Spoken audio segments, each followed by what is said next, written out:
Bismillahirrahmanirrahim. Alhamdulillahilladzi khalaqal mauta wal hayata liyabluwakum ayyukum ahsanu amala wa huwal azizul ghafur. Ashhadu an la ilaha illallah wa ashhadu anna Muhammadan abduhu wa rasuluh. Wa nusalli wa nusallim ala sayyidina Muhammadin wa ala alihi wa sahbihi ajma'in. Radina billahi rabba wa bil islami dina wa bi Muhammadin nabiyyan wa rasulah. Tuan-tuan, puan-puan, muslimin, muslimat yang dirahmati Allah sekalian, Assalamualaikum warahmatullahi wabarakatuh. InsyaAllah tuan-tuan, pada malam ni kita menyambung lagi pengajian kitab Qasasul Anbiya karangan Al-Imam Ibn Kathir. Kita berhenti bulan lepas, cerita Nabi Allah Syuaib AS dah habis. Malam ni kita masuk kepada bab seterusnya, Nabi Allah Ismail AS. Seperti mana yang telah saya jelaskan dekat tuan-tuan sebelum ini, kita baca kitab ni kita ikut manhaj penulis kitab lah. Okay, maknanya bila mana Imam Ibn Kathir susun selepas Nabi Syuaib, Nabi Ismail, maka kita ikutlah. Adalah sebab-sebab dia tu kan, seperti yang telah saya jelaskan sebelum ni. Kerana mereka ini mengikuti manhaj Ahlul Hadis. Dalam kaedah pentarihan itu dia pakai kaedah Ahlul Hadis, maknanya tengok macam mana nak kata, memakai kaedah Ahlul Hadis, maksudnya selepas pada tahun ini ada orang ni, tempat ini ada orang ni, jadi pensusun. Saya bagi masa mudah dan macam inilah. Kenapa dalam daftar nama para rasul kita nak tengok dalam nasyid semua tu Syuaib, Musa, Harun, Zulkifli kan. Jadi lepas Syuaib, Musa. Sebab kalau ikut itu manhaj apa? Itu manhaj ahlu sirah, ahlu tarikh, para ulama sirah. Mereka dalam ulama sirah ni depa ada kaedah manhaj depa dalam nak menetapkan para rasul ni. Tengok Nabi Musa pergi lari ke Madian kan, masa Firaun cari dia tu. Jumpa dengan seorang lelaki di Madian, Quran sebut. Lelaki tu soleh, ada anak perempuan 2 orang semua tu kan. Yang Nabi Musa nak tolong perempuan tu, nak angkut ayak tu. Jadi ahli sirah bila dia dapat cerita macam ni, dia cek. Okay, di Madian masa tu seorang lelaki soleh, Nabi Musa jadi menantu dia di Madian. Oh, Nabi Syuaib lah, tak ada orang lain. So mereka menetapkan Nabi Syuaib dengan Nabi Musa satu zaman. Okey, baik.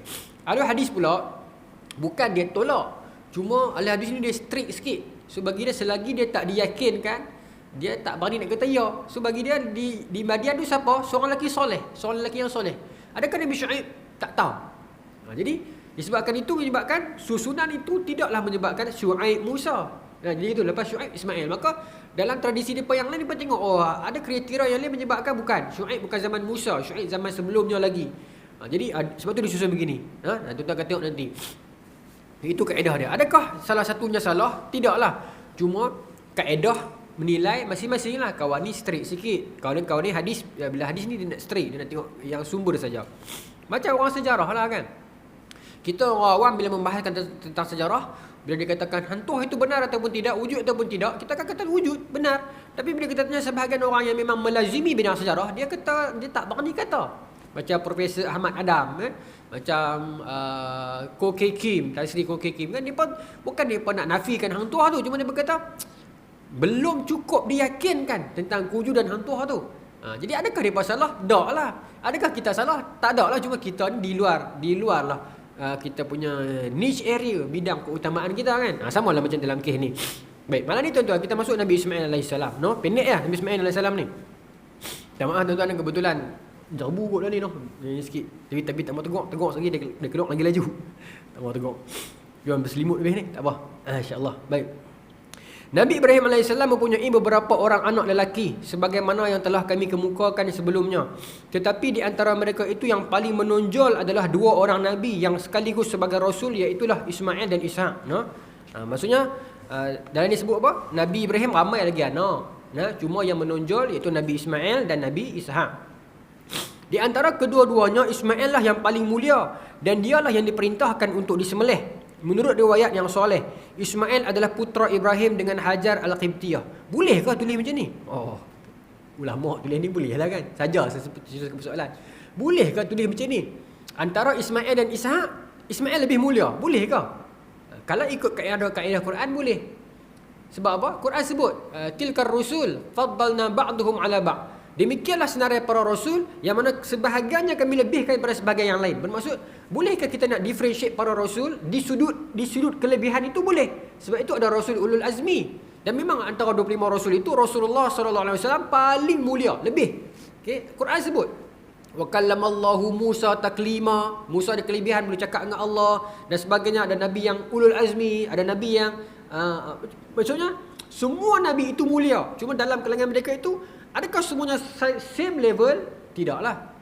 Berbeza. Jadi bila tulis begini, bila kita baca, bila kita ada panduan ilmu, maka kita mengatakan tak salah lah tulisan begini. Kalau kita baca tanpa ilmu, salah ni, kenapa imam tulis macam ni, membeza-bezakan para nabi, kan?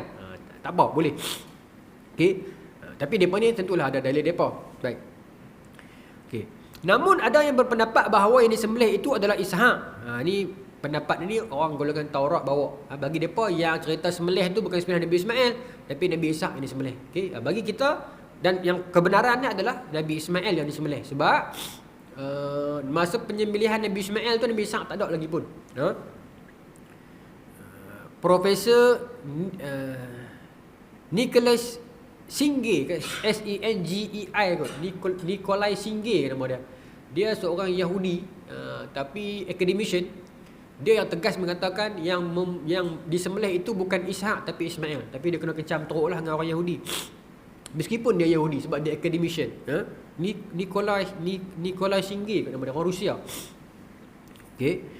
Pendapat yang mengatakan Nabi Ishaq lah yang disembelih itu ialah pendapat yang dinukil dari Bani Israel yang telah mengubah, menyimpang dan menakwilkan kitab Taurat dan Injil.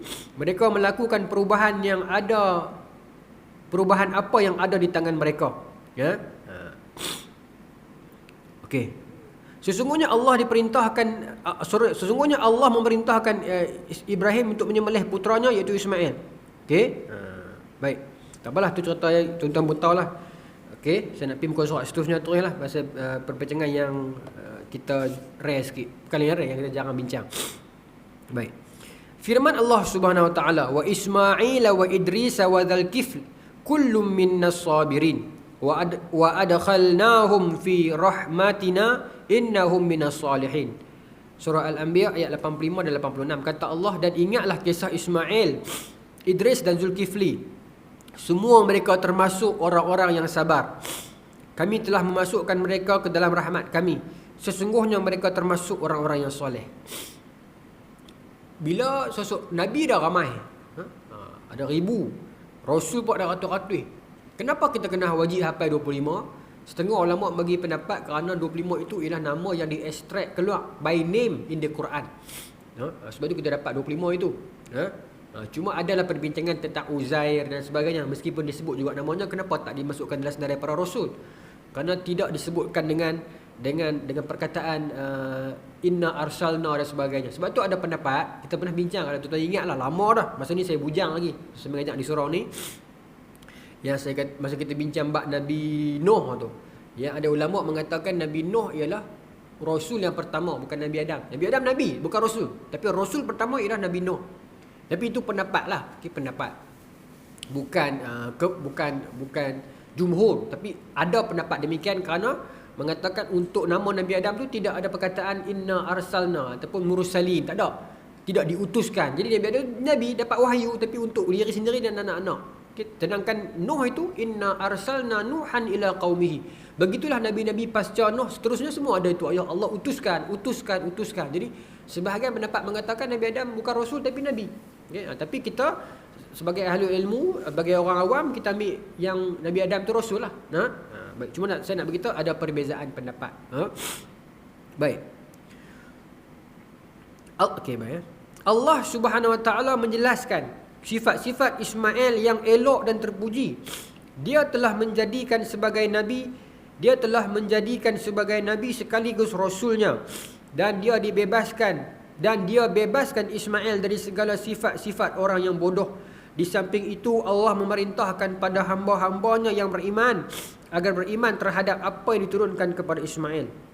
Jadi Ismail ialah seorang nabi dan rasul lah. Baik. Para ulama ahlu nasab, ulama ni ahlu sirah ada banyak. Dalam ahlu sirah juga dia pecah pula. Ahlu sirah itu ada yang ahlu sirah pakar peristiwa. Cakaplah peristiwa pun dia pakar. Ada ulama Ahlusirah yang pakar nasab. Maknanya bab nasab ni tak boleh muhung dia. Dia tahu semua. Saya pernah cerita dah sebelum ni. Tuan-tuan catat, dalam kalangan sahabat Nabi, number 1 yang paling pandai nasab siapa? Sayyidina Abu Bakar. Dia pandai nasab. Jadi orang yang mewarisi keilmuan nasab ini siapa? Siti Aisyah. Bahkan dalam sejarah Islam, dalam tradisi Islam, kita ada kaedah disebut sebagai kifayah. Kifayah ni bermaksud kifayah. Qur'ah, syariah, qiyafah. Qiyafah ni kaedah dia ada satu keturunan ni, satu nasab ni, satu keturunan ni, dia boleh tengok muka orang dan dia boleh tentukan orang ni anak siapa, orang ni anak siapa.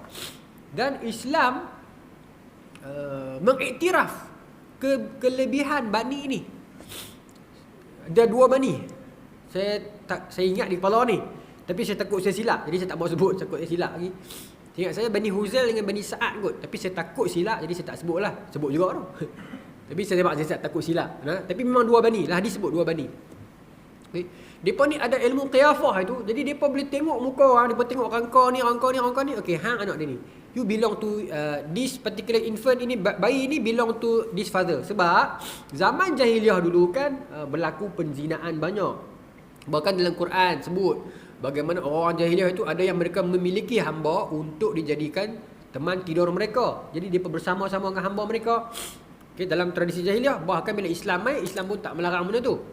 Bukan tak melarang, menghalalkan benda tu. Itu orang-orang yang menjaga kemaluan mereka illa ala azwajihim aw ma malakat, kan. Jadi orang-orang yang menjaga kemaluan mereka melainkan kepada isteri-isteri mereka dan juga kepada hamba sahaya mereka, bermaksud boleh. Cuma yang tak boleh dia, tapi Islam membebaskanlah hamba lepas tu. Saya pernah cerita dah pasal hamba sebelum ni, tuan-tuan tiap balik yang lepas-lepas. Kenapa Islam tak hapuskan hamba sekaligus? Cerita baliklah. Sebab semua agama lain tak hapus. Bila Islam hapus akan menjadikan orang Islam akan jadi banyak hamba kat negara, kat kafir. Orang kafir tak jadi hamba kat Islam. Jadi lama-lama kita akan jadi rugi. Sebab tu nak balance. Bukan kita tak mau hapus, kita hapus secara yang bijaksana. Baik. Jadi tuan-tuan, dalam tradisi jahiliah, kana fil jahiliah, ini Ibn Katsir sebut. Ibn Katsir sebut, Ishaq bin Ruhyah sebut, Imam Abu Hanifah sebut, ada beberapa tokoh lain juga sebut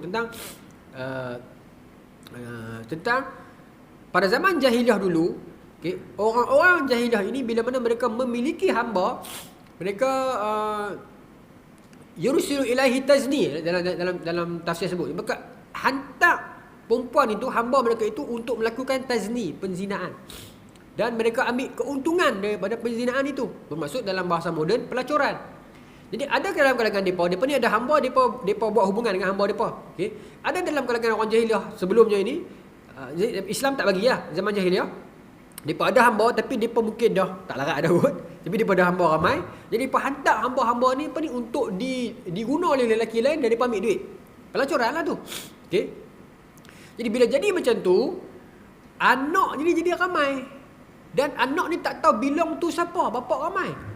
Jadi zaman jahiliah dah ada dah satu bani ni yang dia memang tengok, dia tahu baby ni belong tu siapa. Dia boleh tahu. Dan dalam hadis yang ada satu hadis panjang, hadis tu jadi polemik, perbincangan dalam kalangan ahlul syariah dalam di Malaysia ni tentang bila anak dilahirkan, anak zina dilahirkan kan, yang bapak dia tu memang bapak dia betul, tapi bapak zina tak boleh bin dengan dia tu kan, dalam mazhab kita tu kan. Okay, tapi perlih dia mengatakan boleh, pasal dia pakai qaul Ishaq bin Ruhyah, dia pakai qaul Ashabul Hanafi dengan beberapa tokoh yang lain. Saya tak ingat lah, tapi ada lah qaul depa tu. Okey, jadi kita kata tak boleh.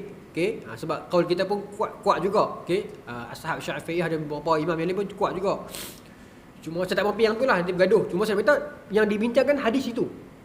Okay, hadis itu tentang Sa'ad bin Abi Waqqas punya abang tu. Okay, yang dia ada anak daripada hamba ini. Kemudian dia pesan kepada adik dia, kalau esok anak tu keluar, anak tu anak aku. Pasal aku mendatangi perempuan tu dulu. Dulu lah, zaman dulu kan. Jadi anak tu anak aku. Tapi perempuan tu, lepas pada dilakukan hubungan dengan kawan ni, tebah kot saya ingat saya, dia pergi menikah dengan seorang lelaki yang lain. Jadi bila dapat anak, jumpa Rasulullah lah, pasal anak ni anak siapa. Okay, jadi Nabi kata Anak ialah yang memiliki pernikahan, yang memiliki ranjang, maksudnya al-waladu lil firash. So, anak ni ialah milik orang yang ada institusi pernikahan. Okey. Orang yang tidak ada institusi pernikahan, dia dapat tak ada apalah. Jadi pada hadis tu yang ulama kata kena berlaku pernikahan. Walaupun bapak dia betul tapi tak menikah, so tak dikira bapak. Saya tak mau yang tu, saya tak mau jam itu masalah itu untuk raja ulama. Cuma saya nak beritahu kenapa jadi perbezaan. Okey. Jadi sebab tu sebahagian ulama mengatakan tak boleh bin dengan bapak dia walaupun bapak biologi. Okey. Tapi pendapat yang saya kata satu lagi tadi ni, depa juga ada hujah based on hadis tadi juga. Dia pergi kepada konteks hadis tu, kenapa panjanglah sebab buruk dia dan sebagainya, panjang. Okey. Yang akhirnya mereka mengatakan boleh bin dengan bapak sendiri, dengan kadar berapa bulan lamanya dalam kandungan dan sebagainya. Okay? Dengan tujuan nak tutup aib dan sebagainya. Okay? Kedua-dua mereka ada hujah. Pun pakai hadis yang sama juga. Jadi saya nak beritahu dalam hadis tu, dalam syarah hadis tu bincang tentang ada 3 cara. Okay? Yang pertama mahkamah. Okay? Yang kedua cabut. Quran ni cabut. Cabut bola satu bekas, bawa nama, bapak siapa, cabut. Okay? Yang kedua qiyafah tu, ada pi dekat bani ni, 2 bani ni, suruh depa tengok muka bayi ni, suruh depa tengok muka bapak-bapak ni. Okey, depa akan tengok, depa boleh tahu. Dan itu antara yang diiktiraf dalam kita. Tapi sekarang ni bani tu tak ada dah kot. Ataupun kalau bani tu ada, kemahiran tu mungkin tak ada dah, tapi diiktiraf. Dulunya masa Rasulullah SAW sebut dalam tafsir Nurul Ihsan dan juga dalam perbincangan dalam Bahrul Mazi, ada hadis, ingat saya Sunan Tirmizi kot. Nabi sedang tidur dengan Zaid bin Harithah, 2 orang. Muda lagi masa ni.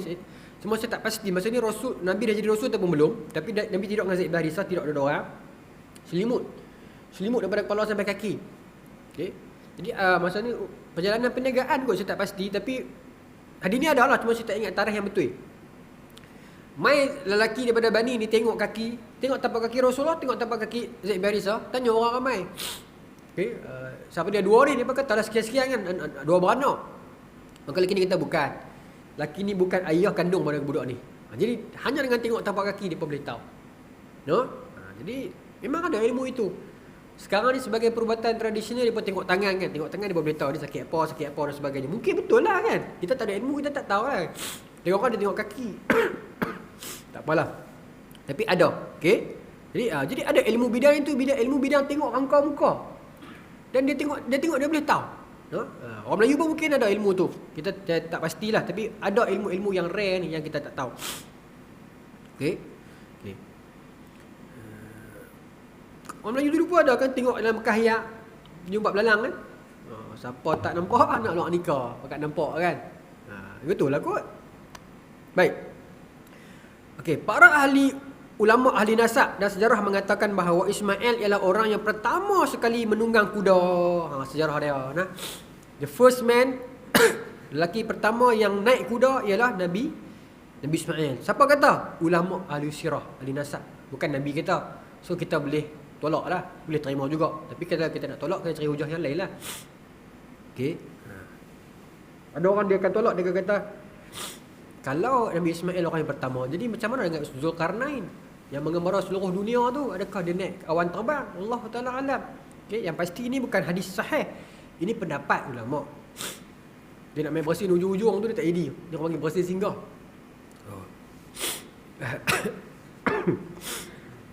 Boleh lagi, insyaAllah boleh lagi. Okay. Sebelum itu kuda merupakan binatang liar, lalu ditundukkan oleh Nabi Ismail hingga menjadi jinak dan ditunggangi sebagai kenderaan. Sebelumnya kuda ni orang tak faham dia boleh jadi kenderaan. Dia hanya binatang liar. Setelah Nabi Ismail tundukkan kuda, barulah dia dijadikan kenderaan sampai ke hari ini. Okay, Sa'id bin Yahya Al-Amawi mengemukakan di dalam bukunya Al-Maghazi bahawa seorang syaikh dari suku Quraisy pernah memberitahu kami, Abdul Malik bin Abdul Aziz memberitahu kami dari Abdullah bin Umar bahawasanya Rasulullah sallallahu alaihi wasallam bersabda, milikilah kuda dan jadikanlah ia warisan di antara kamu, kerana sesungguhnya kuda itu merupakan warisan dari orang tua kamu, iaitu Ismail. Yang Nabi pesan suruh kita bela kuda, lepas tu suruh kita jadikan dia warisan kita lah. Jadi reta kita betul kat anak dan sebagainya, kerana itu warisan daripada Nabi Ismail. Okey. Baik. Allahumma shalli ala sayyidina Muhammad. hadis ni daif sebab dia mubaham. Ni kata bahawa seorang syekh dari suku Quraisy, siapa dia? Tak tahu. Okey. Jadi bila jadi begitu, ulama hadis kata bila ada mubaham itu majhul, kita tak tahu dia siapa, jadi menyebabkan dia tak boleh jadi sahih, mesti kita tak kenal. Tapi walaupun dia daif, dia disokong oleh hadis lain yang lebih kuat. Yang Nabi suruh naik kuda, berenang, mana tu kan. Jadi maksudnya kuda ni ada kelebihan lah bagi Islam. Untuk kita jaga, untuk kita tunggang dan sebagainya. Lalu ni banyak sekolah-sekolah tahfiz dia pelatih nak tahfiz depa manah dengan naik kuda kan. Baguslah. Baik. Selain itu Ismail ialah orang yang pertama sekali berbicara dalam bahasa Arab yang fasih, Arab Fusha. Nabi Ismail. Adakah Nabi Ismail Arab? Tidak. Nabi Ismail bukan Arab. Sebab hadis yang jelas daripada Nabi SAW, hadis Abu Sa'id Al-Khudri tanya Rasulullah kan, berapa orang Rasul daripada kalangan bangsa Arab? Nabi kita 4. Siapa? Nabi Hud, Nabi Saleh, Nabi Syu'aib dan Nabi Mu'ini, kata Rasulullah SAW. Jadi Nabi Ismail bukan Arab, tapi Nabi Ismail menikah dengan perempuan Arab, Bani Jurhum. Jadi dialah yang mewarisi keilmuan bahasa Arab yang fusha tu, Arab yang Arab baku lah, ataupun bahasa yang lain Arab Quran. Dan dahulunya para ulama sejak zaman Rasulullah, para sahabat dan para salafus soleh ni, mereka bercakap bahasa fusha, cakap fusha. Cakap bahasa macam Al-Quran adalah hadis tu, sedap, Arab yang sedap. Okey. Hari ni dah hampir tidak ada lagi. Kalau ada pun sangat sedikit. Okey, yang bercakap Arab macam tu. Bila saya duduk dengar ceramah-ceramah YouTube yang syekh-syekh Arab ni, antara yang masih cakap Arab sedap lagi tu macam Syekh Said Ramadan Al-Buti, Syahid ni kan. Dia cakap Arab fusha yang kita boleh tangkap. Okey. Dr. Said Kamili tu, main ceramah daripada Maghribi tu, pakar hadis tu, pakar mazhab Malik tu, muda-muda tu, dia pun cakap Arab fusha. Yang Morocco tentulah dia main cakap fusha. Okey. Mesir banyak kan tak cakap fusha dah. Cakap ammi saya tak faham. Kalau ustaz-ustaz yang mengaji di Azhar dia pun faham lah. Ya, bukanlah tak faham. Tak faham lah, senang nak faham. Okey. Dia pasal dia lari jauh sangat. Dia bukan cakap Islam jadi Islam. Tu sikit lah kan. Ni dia lari terus. Faqat jadi bas. Faqat cukup, bas cukup. Lari jauh sangat tu kan. Kalau kita tak mengaji di Mesir, kita nak tahu ke mana kan. Dan kebanyakan dia pun ni pandai bahasa ammi. Dan sebagian orang yang penuntut Malaysia pun bila pergi sana mengaji, kadang-kadang lecturer sana pun cakap ammi, di kawasan kita pun cakap ammi. Jadi depa balik main, depa boleh asal Arab, Mesir ammi, Arab, bahasa Arab pasal. Tapi dia tak boleh fusha sangat. Okay? Jadi ada orang yang dia boleh fusha. Okey. Fusha ni bahasa yang sedap lah, lunak macam-macam Quran tu sedap kan. Hadis Nabi cakap sedap, dengan ulama-ulama dulu menulis kita bahasa sedap. Okey, pasal mereka masih mengamalkan bahasa Arab fusha. Sekarang saya ingat hampir tak ada dah. Hampir tidak ada dah. Duduk di UAE tu kawan-kawan duk cakap pun hampir tak faham apa dia bercakap ni. Cucuk. Tapi kita belajar dalam kelas lagu lain. Buat lagu lain. Rupanya dia bercakap lorat dia pada. Baik. Al-Amawi juga berkata, Ali bin Muqrah memberitahu kami, Masma' bin Malik memberitahu kami dari Muhammad bin Ali bin Husain. Okay, dari orang tuanya Nabi SAW mengatakan bahawa baginda pernah bersabda, orang yang pertama kali, alhamdulillah, orang yang pertama sekali boleh berbicara bahasa Arab dengan baik dan sangat jelas adalah Nabi Ismail ketika dia berusia 14 tahun. Lalu Yunus berkata kepadanya, engkau benar wahai Abu Sayyar. Okay, demikianlah Abu Jari menceritakan kepadaku. Jadi antara hadis yang dibawa Umar kata Nabi Ismail boleh cakap Arab fasih. Pada zaman Rasulullah SAW, siapa yang paling pandai bahasa? Rasulullah SAW sendiri. Rasulullah SAW pandai bahasa. Dan bahasa-bahasa yang Nabi guna tu, perkataan Nabi tu kadang-kadang seorang sahabat tak tahu. Bukan kerana tak tahu tu, kerana Nabi reka. Kalau buka kamus Dewan Arab memang ada, cuma kita tak tahu. Bila Nabi kata, contoh Nabi kata wala adwa wala tiyarah walakin yu'jibuni afa'lu. Aku tak suka adwa, tidak ada adwa, penyakit yang berjangkit. Kepercayaan lah, bukan tak ada. Kepercayaan, dulu ada kepercayaan ada penyakit dalam perut cacing tu yang menyebabkan dia melompat penyakit orang lain. Kita tak ada kepercayaan macam tu. Okey. Wala tiyarah, tidak ada kepercayaan kepada sial. Lakin yu'jibuni al-fa'lu, melainkan aku suka al-fa'lu. Maka qala sahabatnya wa ma al-fa'lu ya Rasulullah, apa benda fa'lu tu? Maka Nabi kata kalimatun thayyibah, kalimat yang baik. Dalam bahasa kita al-fa'lu tu apa? Ucapan yang membawa kepada positive thinking. Ataupun saya bagi bahasa dia untuk tuan-tuan faham, al-fa'lu ni adalah apa? Ucapan yang tidak menakut-nakutkan orang lain. Yang seperti mana sekarang ramai orang duk guna kaedah tu.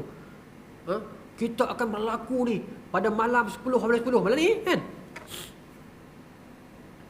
Malam ni kan. Daripada warning lah, malam ni kena katuk data dia berkata.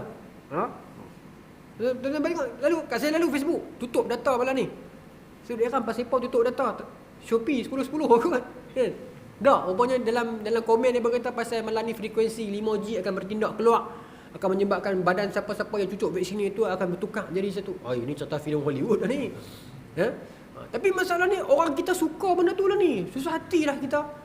Menakut-nakutkan orang. Minta maaf tuan-tuan, saya tak memusuhkan siapa-siapa, tapi ustaz-ustaz pun kadang sakan, bukan semua lah. Kalau 1000 mungkin 2 orang yang ikut.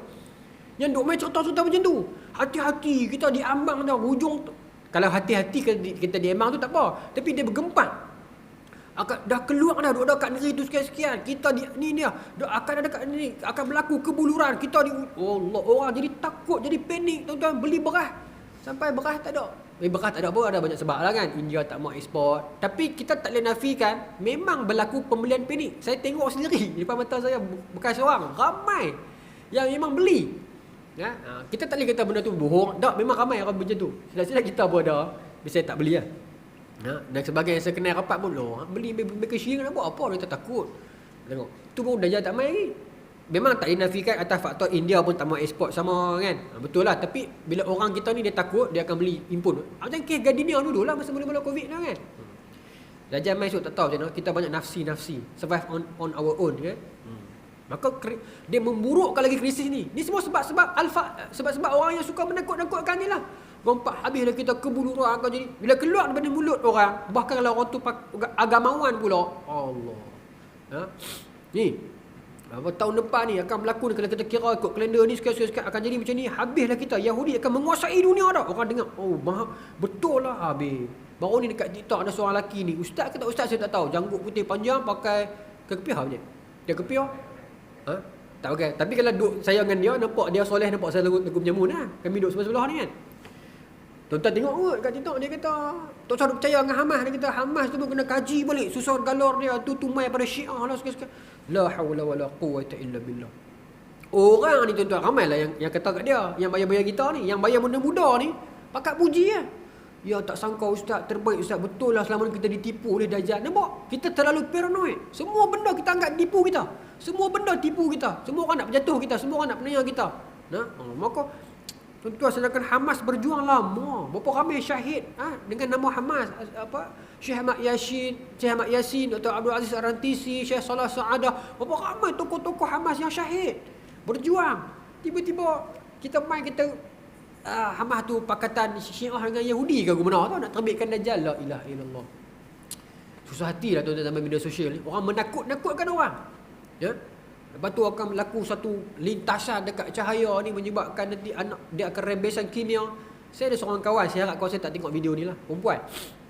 Dia suka share benda-benda yang macam tu. Kita kadang lalu kat kita jadi mula-mula kita jadi takut lah, lama-lama tu jadi meluat. Tapi awak lah baca tokoh-tokoh ni, dia kata aku keluar tadi aku nampak depa dah lepas dah asid tu dekat angkasa. Depa dah mula teropong dah mula teropong Malaysia dah. Sebab bandi-bandi Melayu lah yang akan keluar akan menyokong Imam Mahdi, maka Amerika dah lepas satu senjata dia mai. Tuan-tuan, post yang macam tu yang ramai orang akan follow. Ini yang Nabi kata, aku tak suka Nabi kata. Sedangkan Nabi kata, wa yu'jibuni al-fa'lu, aku suka kebaikan, sebaran yang positif vibes kan. Tapi kita menakut-nakutkan. Sebab tu saya bila dalam kes Gaza dengan Israel sekarang ni, satu segi kita sedih pasal orang Palestin ramai meninggal, tapi mereka syahid tentu. Yang kedua, memang kita duduk tengah menang ni, kita duduk tengah leading ni. Israel takut ni, tuan-tuan. Israel takut. Dan tuan-tuan, serta Palestin ni boleh sikit lah, alang-alang selit lah. Kalau tuan baca sejarah dunia sejak era silam sampai hari ni, tuan akan dapat tengok apa. Siapakah bangsa Palestin ni? Dalam kamus Britannica kan, dia kata Filistia. Dulu orang Yunani sebut Filistia.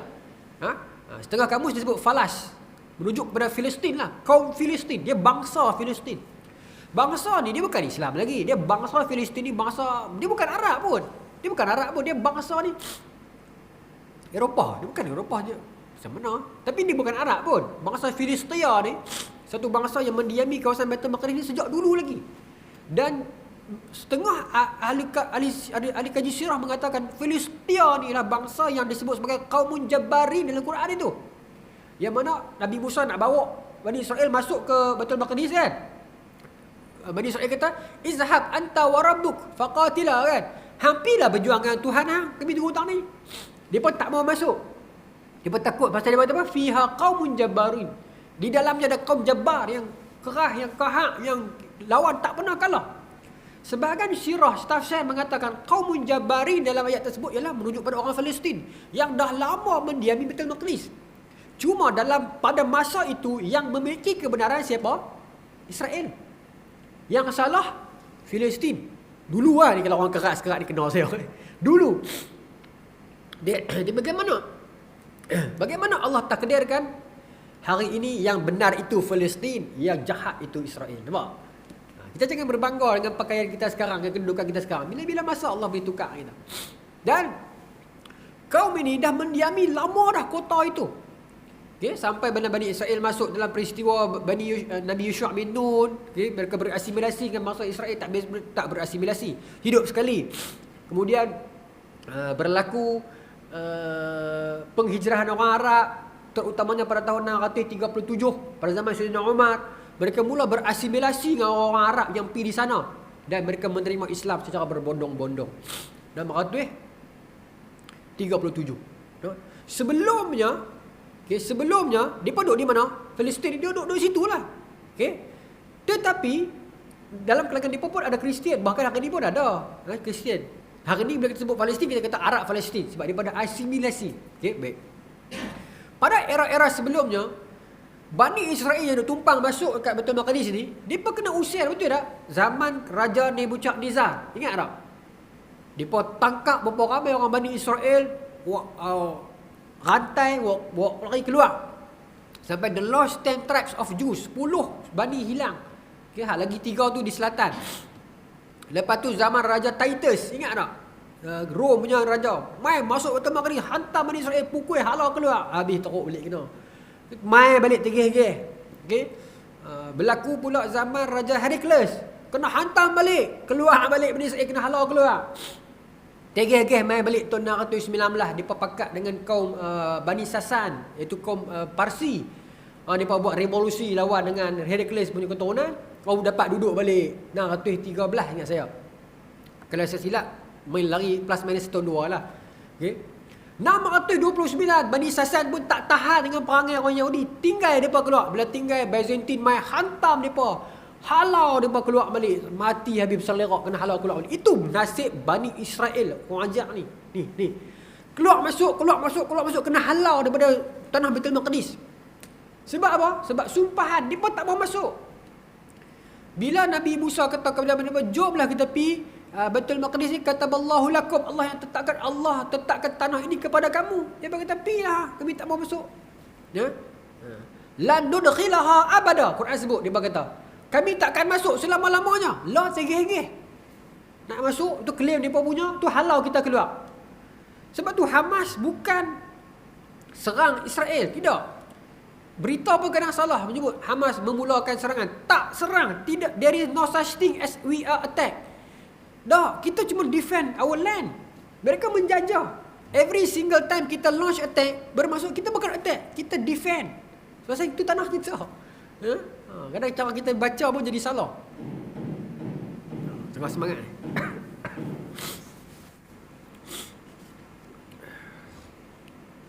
Sikit lagi tuan-tuan. Sikit lagi. Saya ingat kita tak tunggu sampai 9 minit kot no. Saya habis sikit Palestin ni, kita berhenti dah. Baik.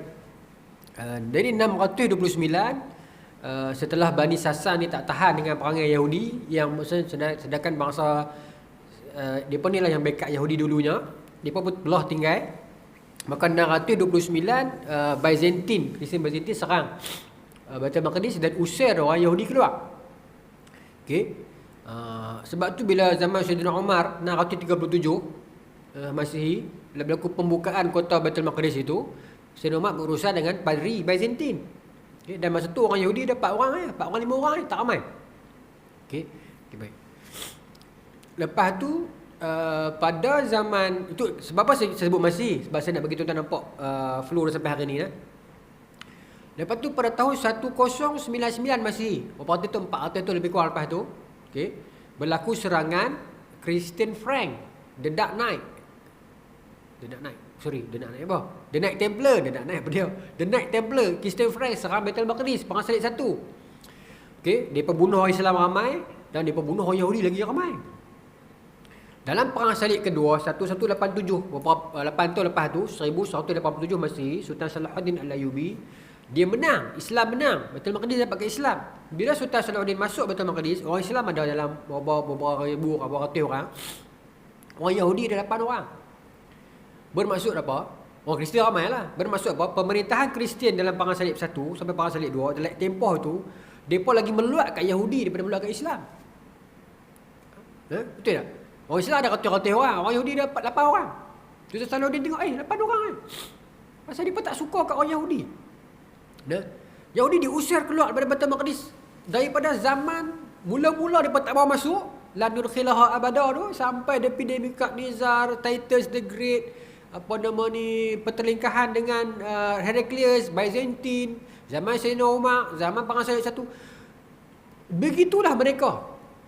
Okay, lepas pada tu dia pun diusir ke seluruh dunia, tidak ada tempat bernaung, diaspora ke seluruh Eropah. Di kat Eropah pula kena hantar pula dengan masa perang dunia kedua, lari balik pergi sini. Itulah nasib mereka. Mereka tak layak mendiami tanah tu pun. Okay, nak duduk boleh lah duduk, tapi nak merintah tak boleh. Okay, sebab mereka pun ada juga beberapa suku mereka duduk di sana, boleh lah duduk. Nak merintah, nak claim as their own land, tak boleh lah kan. Baik, maka tuan-tuan, semasa orang Yahudi duk pi balik kena usir, tegeh-tegeh main pula. Macam lalat, kita hambui dia pi dia main pula. Macam nyamuk kan. Kes dia main pula. Sepanjang sejarah yang saya duk baca tadi ni, daripada awal sampai sekarang ni yang Yahudi duk kena usir, lari main balik. Kena hantar lari, kena main balik. Mana pi orang Palestin, depa duduk di situ. Depa tak diusir. Di situlah orang Palestin kekal daripada zaman dahulunya kaumun Jabarin hatta al-an, sampai hari ni. Cuma dahulunya belum Islam, sekarang dah Islam dan asimilasi dengan Arab. Okey. Bangsa Falas ataupun Palestin ataupun Palestin itu di situ. Dahulu, kini dan insya-Allah seterusnya. Yang duk pi balik ni lah orang Yahudi. Kena halau keluar mai balik, Dulu pakat dengan orang Parsi. Lepas tu pakat Parsi pun meluat kat mereka, pakat dengan orang Kristian pun meluat kat mereka. Pakat dengan orang Eropah pun meluat kat mereka.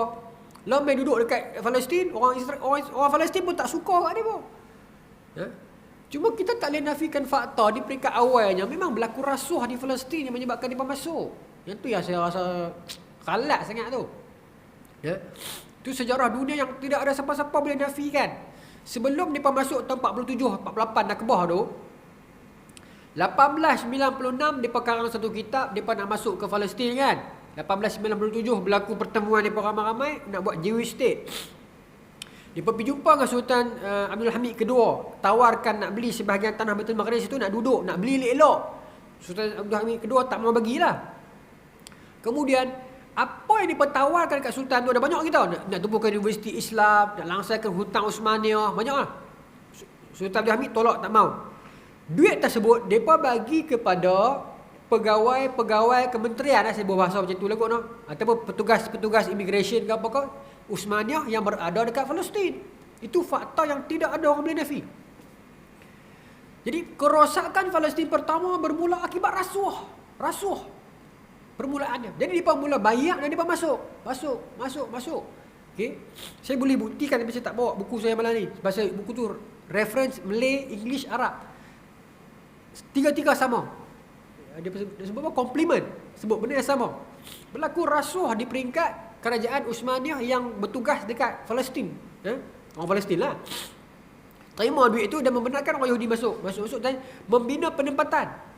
Sebab tu bila Napoleon masuk ke Mesir, dia cuba nak masuk Palestin, dia terkejut.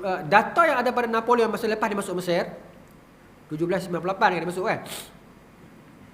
Jadi data yang ada pada rekod Perancis memang Yahudi ramai pada era tersebut. Okey. Lepas tu pula 1917 berlaku Balfour. Ya. Balfour ni persidangan geng-geng declaration Lord Balfour ni, geng-geng kabinet British ni nak sokong agar penempatan Yahudi dekat Israel. Kan? Masa tu belum berlaku Nakbah lagi. Tak masuk secara rasmi lagi. Tetapi 1936 dah berlaku kebangkitan rakyat. Saya tutup boleh tuan. Bulan lepas kita sambung. 1936 dah berlaku kebangkitan rakyat Palestin lawan dengan pendatang Israel. Kalau orang tak baca sejarah, dia berkata saya bohong lah. Sebab apa? Sebab Israel cuma masuk tahun 47, 48. Main mana tahun 36 dah berlaku kebangkitan? Dah masuk dah Israel, cuma tak masuk secara rasmi. Dia masuk ramai, berselerak dah masuk. Jadi orang Palestin tak tahan. 1936 berlaku kebangkitan pertama Palestin. Siapa yang pimpin kebangkitan tu? Itulah dia almarhum Izzuddin Al-Qassam. Tu yang nama dia diambil buat pasukan tu. Nama dia lah. Dia pimpin kebangkitan pertama. Okey. Kat mana lagi? Jadi tahun 47 dia buat satu resolusi PBB 181. Resolusi 181 menyebabkan Nakbah 48 dia masuk lah. Bermasuk secara rasmi lah. Dan dia mula nak buat sebuah tanah lepas sendiri. Itu perangai orang Yahudi. Ala kulli hal, saya nak cerita tadi ni, di saat mereka ni keluar masuk, diusir mai balik.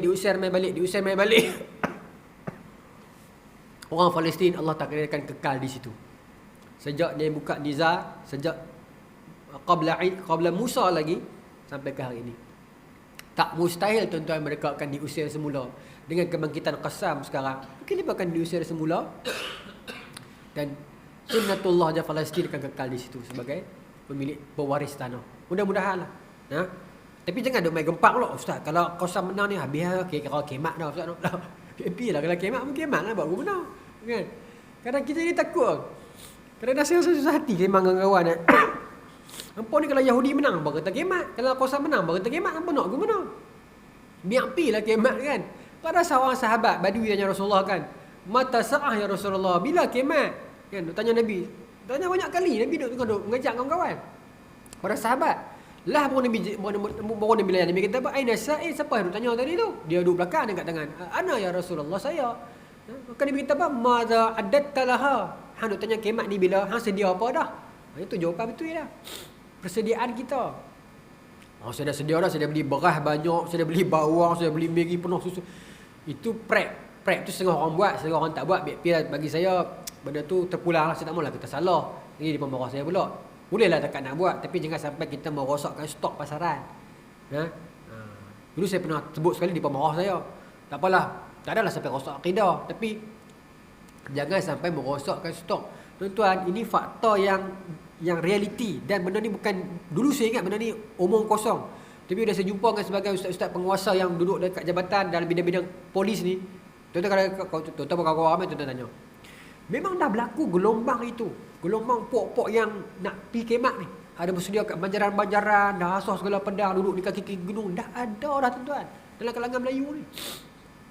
Dulu benda tu jadi lawak. Lah ni jadi satu bukan ancaman. Jadi kerisauan pasal tinggal anak bini dan sebagainya. Niat tu baik. Nak berkumpul di mana, nak prep di mana.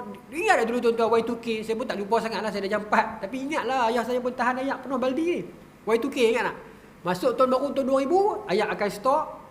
Current akan rosak, internet akan rosak, jet akan jatuh. Ketang tu kan. Dan malam tu tunggu. Tak ada apa pula kan. Dia akan jadi benda tu balik. Allah Ta'ala alam tuan-tuan.